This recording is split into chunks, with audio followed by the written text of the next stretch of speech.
കഴിഞ്ഞ ദിവസം നമ്മുടെ നാടാകെ അലയടിച്ച ഒരു വിഷയമാണ് ജസ്റ്റിസ് ഹേമ കമ്മിറ്റി ചലച്ചിത്ര ലോകത്തെ സ്ത്രീകൾ അനുഭവിക്കുന്ന പ്രയാസങ്ങൾ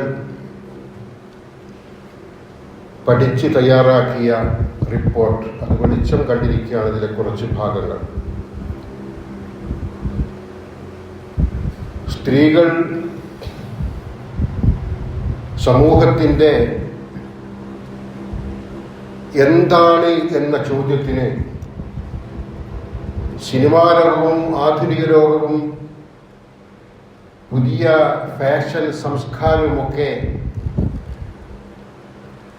പഠിപ്പിച്ചു തരുന്ന കാര്യം അത് വെറും ഭോഗവസ്തു മാത്രമാണ് എന്നാണ്. റിപ്പോർട്ട് അനുസരിച്ച് കുറെ ഞെട്ടിപ്പിക്കുന്ന വാർത്തകളാണ് ഉണ്ടായിരിക്കുന്നത്. വലിയ പ്രമുഖരായ ആളുകൾ വരെ സ്ത്രീകളെ ചൂഷണം ചെയ്തുകൊണ്ടിരിക്കുന്നു, അവരുടെ അവകാശങ്ങൾ വകവെച്ചു കൊടുക്കുന്നില്ല എന്ന് പറഞ്ഞിരിക്കുകയാണ്.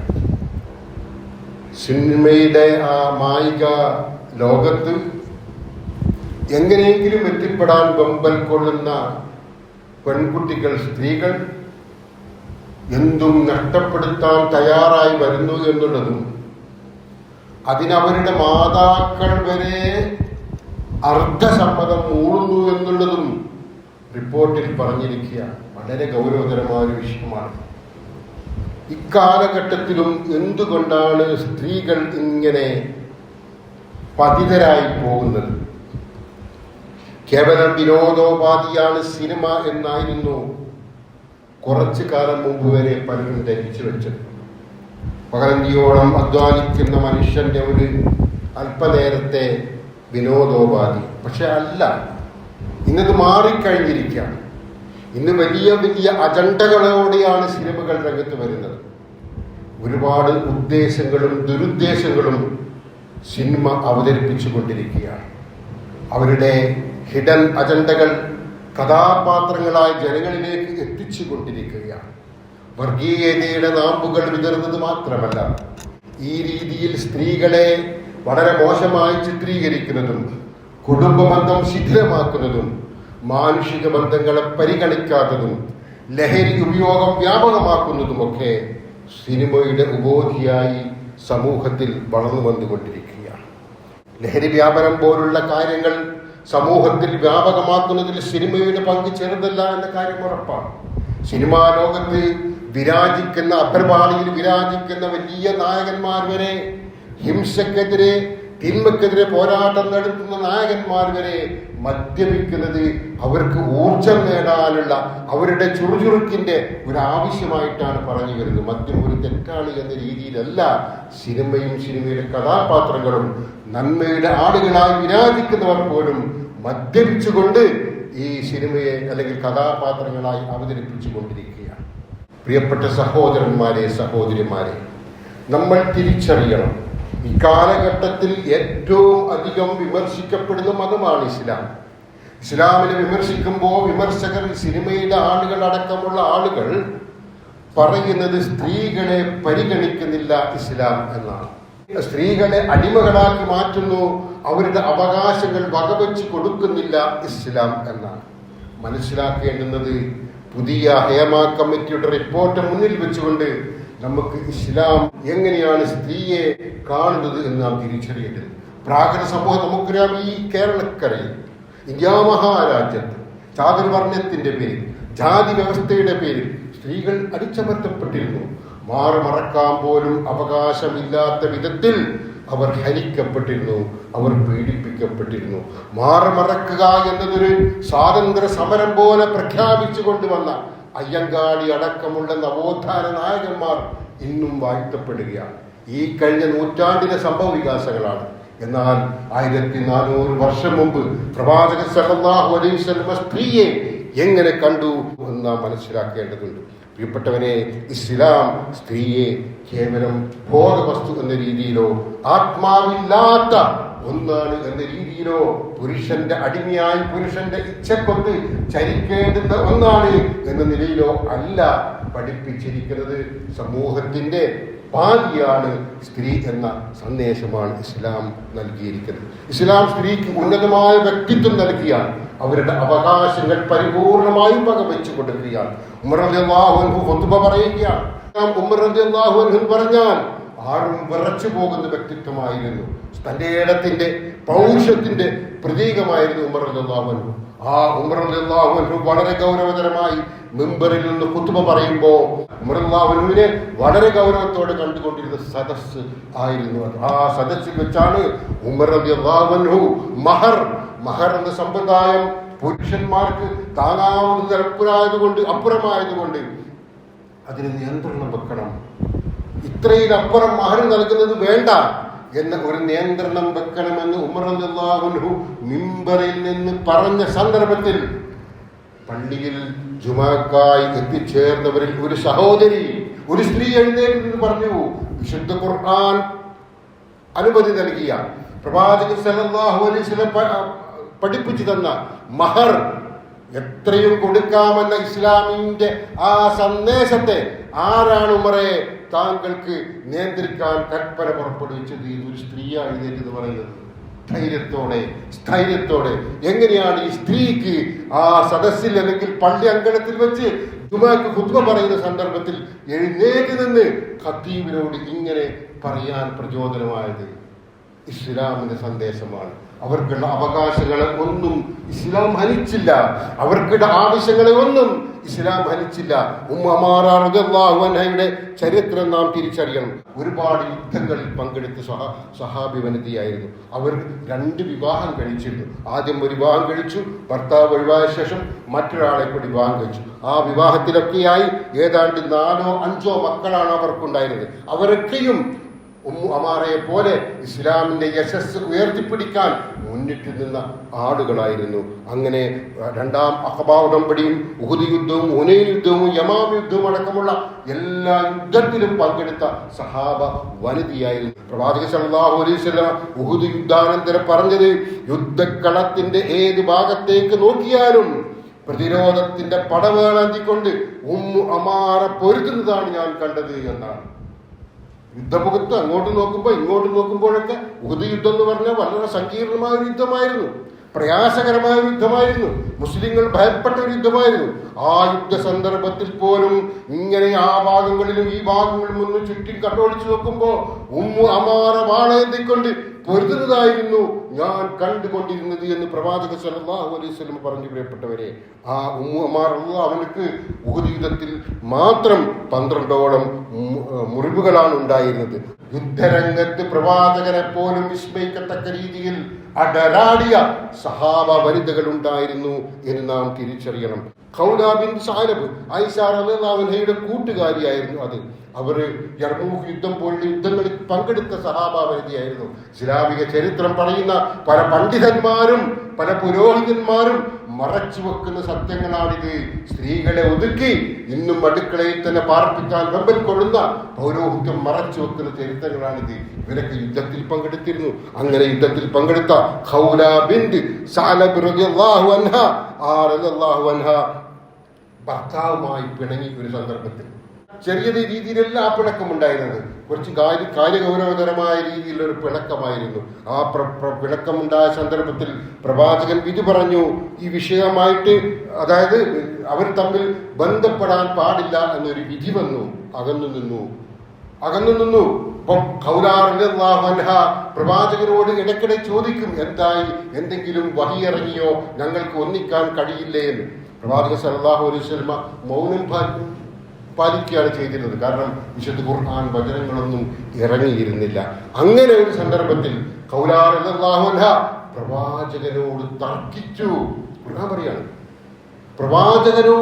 പ്രവാചകൻ സല്ലല്ലാഹു അലൈഹി വസല്ലമയുടെ വാക്കുകളെ അക്ഷരം പ്രതി അനുസരിക്കേണ്ടുന്നവരാണ് വിശ്വാസികൾ.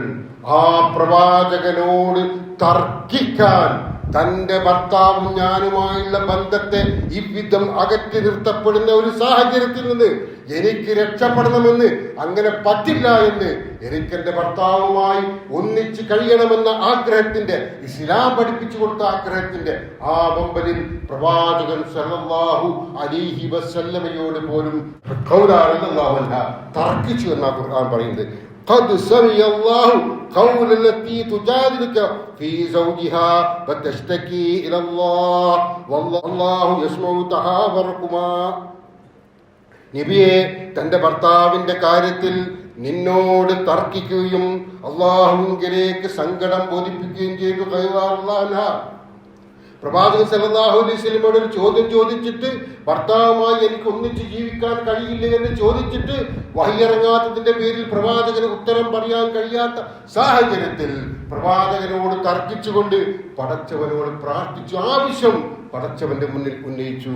അതേക്കുറിച്ചാണ് ഖുർആൻ പറഞ്ഞത്. തന്റെ ഭർത്താവിന്റെ കാര്യത്തിൽ നിന്നോട് തർക്കിക്കുകയും അള്ളാഹുവിലേക്ക് സങ്കടം ബോധിപ്പിക്കുകയും ചെയ്യുന്നവരുടെ വാക്ക് അള്ളാഹു ശ്രദ്ധിച്ചിട്ടുണ്ട്, കേട്ടിട്ടുണ്ട്. അള്ളാഹു നിങ്ങൾ രണ്ടുപേരുടെയും സംഭാഷണം കേട്ടുകൊണ്ടിരിക്കുന്നു എന്ന് വിശുദ്ധ ഖുർആൻ ഇറങ്ങിയാണ്. സൂറത്തുൽ മുജാദിലയിലെ ആദ്യത്തെ ആയത്താണ്. സൂറത്ത് 58-ാമത്തെ അധ്യായം. നോക്കണം നിങ്ങൾ, പ്രവാചകനോട് പോലും തന്റെ അവകാശത്തിന് വേണ്ടി തർക്കിക്കാൻ, ആ പദം ഖുർആൻ ഉപയോഗിച്ചത് തർക്കിച്ചു എന്നാണ്. തർക്കിക്കാൻ ഒരു സ്ത്രീക്ക് കഴിയുമാറ് ആ സ്ത്രീയെ സംരക്ഷിച്ച് അവരുടെ അസ്തിത്വം പരിഗണിച്ചുകൊണ്ട് വന്ന മതമാണ് ഇസ്ലാം എന്നതിന് ഇതിലധികം തെളിവുകളൊന്നും വേണ്ട. ചന്തയിൽ, ചന്ത നമുക്കറിയാമല്ലോ, ഇവിടെയൊക്കെ ചന്ത നടക്കുന്ന സ്ഥലമാണ് കിഴൂരൊക്കെ. ചന്ത സന്ദർഭത്തിൽ ഒരു സഹോദരി, ഒരു സ്ത്രീയാണ്, ഒരു സഹാബവനിതയായിരുന്നു അത് നിയന്ത്രിക്കാൻ, ചന്ത നിയന്ത്രിക്കാൻ ഏർപ്പാടാക്കിയത് എന്നും ഇസ്ലാമിക ചരിത്രത്തിൽ കാണുക. ചന്ത നിയന്ത്രിക്കുന്ന ചുമതല പുരുഷന്മാരെയൊക്കെ, ആ ചന്തയിൽ കച്ചവടാവശ്യാർത്ഥം വരുന്ന പുരുഷന്മാരെയൊക്കെ അതിന്റെ നിയമങ്ങൾ പറഞ്ഞുകൊണ്ട് നിയന്ത്രിക്കുന്ന ചുമതല ഏൽപ്പിച്ചത് ഒരു സ്ത്രീയെ ആയിരുന്നു എന്നും ഹദീസിൽ നമുക്ക് കാണാവുന്നതാണ്. അതുപോലെ ആയിഷ റളിയല്ലാഹു അൻഹ പ്രവാചകന്റെ പത്നി 2000-ഓളം ഹദീസുകൾ ഉദ്ധരിച്ച, ലോക ചരിത്രത്തിൽ ഇസ്ലാമിന്റെ അറിവിന്റെ കേദാരം, അതിന്റെ വാതിലുകൾ തുറന്നിട്ട് കൊടുത്ത മഹാമഹതിയായിരുന്നു ആയിഷ റളിയല്ലാഹു അൻഹ. അവർ നേരിട്ട് തന്നെ നടത്തിയ ഒരു യുദ്ധമായിരുന്നു ജബൽ യുദ്ധം. ഒട്ടകപ്പുറത്തേറിക്കൊണ്ട് ആയിരുന്നു ആയിഷ റളിയല്ലാഹു അൻഹ ആ യുദ്ധത്തിന് നേതൃത്വം നൽകിയത്. അതുകൊണ്ട് തന്നെയാണ് ആ യുദ്ധത്തിന് ജമൽ യുദ്ധം എന്ന പേര് പോലും വന്നിരിക്കുന്നത്. അതുപോലെ മദീന പള്ളിയിൽ, പ്രവാചകന്റെ മദീന പള്ളിയിൽ ഖുർആനും ഹദീസും പഠിപ്പിച്ചു കൊടുത്ത ഒരു മഹാമഹദിയുടെ പേരായിരുന്നു ഉമ്മു വറഖ റളിയല്ലാഹു അൻഹ.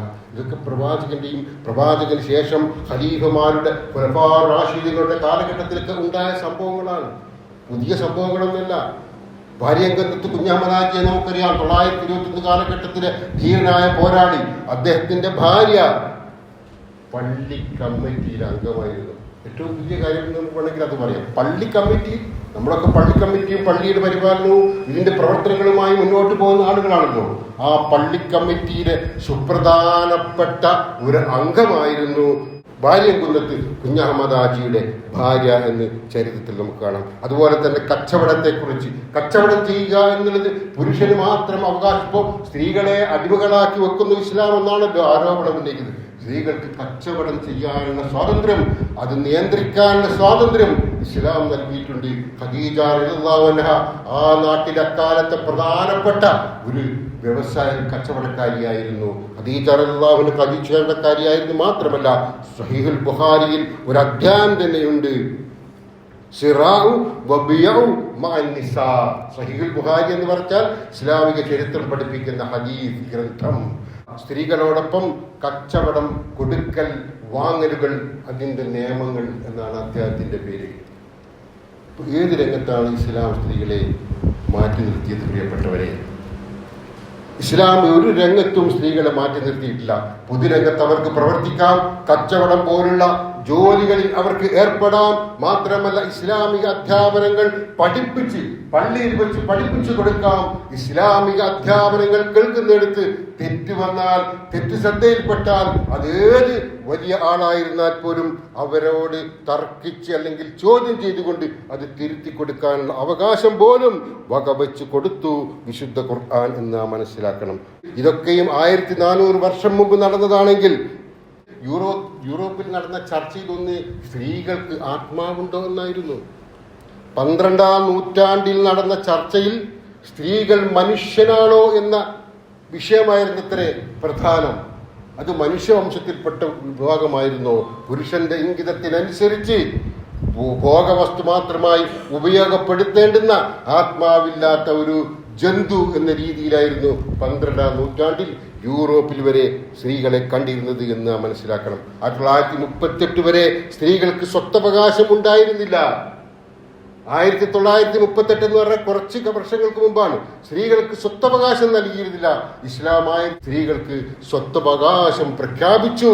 പുരുഷനുള്ളതിനേക്കാൾ പാതി എന്ന് പറയുമ്പോൾ അതുമരാണ് ആളുകൾ പിടിക്കുന്നത്. എന്നാൽ എന്താണ് പുരുഷന്റെ ഉത്തരവാദിത്വം? എന്താണ് സ്വത്ത് കിട്ടുമ്പോൾ സ്ത്രീയുടെ ഉത്തരവാദിത്വം? പുരുഷനെ സംബന്ധിച്ചിടത്തോളം അവനവന്റെ മാതാപിതാക്കളെ, ഭാര്യയെ, മക്കളെ, സഹോദരി സഹോദരന്മാരെ ഒക്കെ സംരക്ഷിക്കേണ്ടുന്ന ബാധ്യത പുരുഷന് മാത്രമാണ്. അതുകൊണ്ട് തന്നെ സ്വത്തിന്റെ പാതി അല്ലെങ്കിൽ സ്ത്രീകൾക്ക് ലഭിക്കുന്നതിനേക്കാൾ അതിന്റെ ഇരട്ടി ലഭിച്ചാൽ പോലും ഒരു പുരുഷനെ സംബന്ധിച്ചിടത്തോളം മതിയാകണമെന്നില്ല. എന്നാൽ സ്ത്രീക്ക് ലഭിക്കുന്ന പാതി സ്വത്ത് അവരുടെ ഇഷ്ടമനുസരിച്ച് അവർക്കത് സ്വകാര്യ സ്വത്തായി തന്നെ വെക്കാം. കുടുംബം പോറ്റാൻ, വീട് വെക്കാൻ, വസ്ത്രം വാങ്ങാൻ, മാതാപിതാക്കളെ സംരക്ഷിക്കാനൊന്നും അത് ചെലവഴിക്കാൻ മതം കൽപ്പിച്ചിട്ടില്ല. ചെലവഴിക്കുന്നത് തെറ്റെന്നല്ല പറഞ്ഞത്, ചെലവഴിക്കാതിരിക്കണമെന്നുമല്ല പറഞ്ഞത്. പക്ഷേ മതം അതൊരു നിർബന്ധ ബാധ്യതയായി സ്ത്രീകളോട് കൽപ്പിച്ചിട്ടില്ല. 1.5 ലക്ഷം രൂപ എനിക്കും എൻ്റെ സഹോദരിക്കുമായി വിഹിതം വെച്ചിട്ട് എനിക്ക് 1 ലക്ഷവും എൻ്റെ സഹോദരിക്ക് 50,000 രൂപയും 1/2 ലക്ഷവും കിട്ടിയെന്ന് വരിക്കുക. ഞാൻ പോറ്റേണ്ടത് എൻ്റെ മാതാപിതാക്കളെ, എൻ്റെ ഭാര്യയെ, എൻ്റെ മക്കളെ.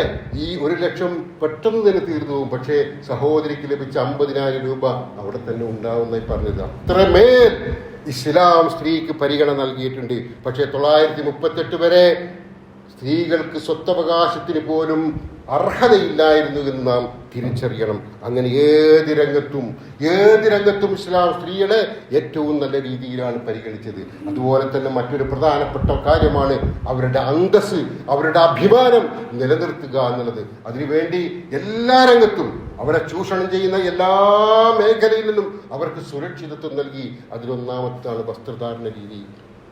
ഇസ്ലാം പഠിപ്പിച്ചു കൊടുക്കുന്ന വസ്ത്രധാരണ രീതി, മുഖവും മുൻകൈയും ഒഴികെയുള്ള ഭാഗങ്ങൾ മറച്ചുകൊണ്ട് ഒരു സ്ത്രീ സമൂഹത്തിലൂടെ, റോഡിലൂടെ അല്ലെങ്കിൽ വാഹനത്തിലൂടെ ഒക്കെ യാത്ര ചെയ്യുമ്പോൾ ആരും അങ്ങനെ മറ്റൊരു രീതിയിൽ ചിന്തിക്കാൻ മാത്രമുള്ള ഒന്നും പ്രകടമാക്കുന്നില്ല. പക്ഷേ ഇന്ന് കാണുന്നത് എന്താണ്? നേരത്തെ സൂചിപ്പിച്ച ഹേമ കമ്മിറ്റി അടക്കമുള്ള റിപ്പോർട്ടുകളിൽ കൂടെ നമുക്ക് മനസ്സിലാക്കാൻ കഴിയുന്നത് സിനിമാ ലോകം എന്ന് പറഞ്ഞാൽ സ്ത്രീയുടെ നഗ്നത പ്രദർശിപ്പിക്കുന്ന അപ്പേരിൽ പുരുഷന്മാരെ അങ്ങനെ ഉന്മാദത്തിന്റെ ആ ലഹരിയിലേക്ക് അവരെ കൊണ്ടുപോകുന്ന, പ്രചോദിപ്പിക്കുന്ന ദൗത്യങ്ങളാണ് അവർ നിർവഹിച്ചു വരുന്നത്.